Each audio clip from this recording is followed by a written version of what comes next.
Hey, it is Andy once more from the FensePost Indie Music and Vinyl blog, and today I'm looking at Kevin Morby and Bill Fay doing I Hear You Calling. I'm going to talk a little bit about the history of this 7-inch single, Kevin Morby's version, Bill Fay's original, and a little bit about its imprint on Dead Oceans.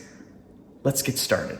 As of right now, there are 4 different singles in the Bill Fay 7-inch single series from Dead Oceans. In addition to Kevin Morby, you have one by Steve Gunn, you have Julia Jacklin, and you have Mary Lattimore. All of these artists cover a song by Bill Fay, and on the flip side, on the B-side, you have Fay's original.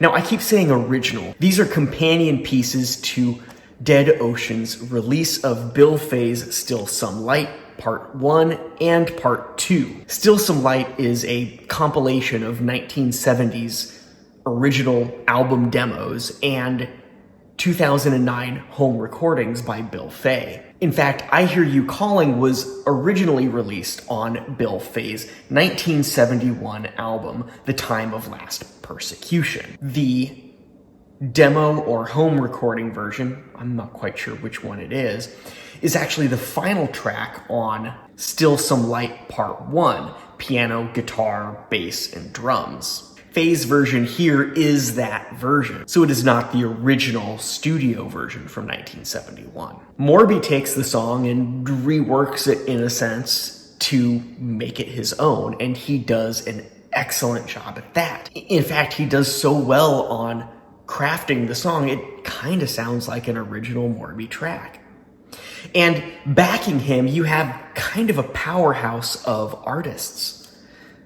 You have Kevin Morby on acoustic guitar, electric guitar, and vocals. You have Robin Pecknold of Fleet Foxes. Pecknold backs Morby's vocals with his own, and he also accompanies with a nylon string guitar. You have Jarvis Tavernier on piano, bass, and electric guitar, and this is by far not the first time they've worked together. In fact, both of them have been part of the band Woods, I believe at the same time, in fact, back in the earlier days when Morby was in that band.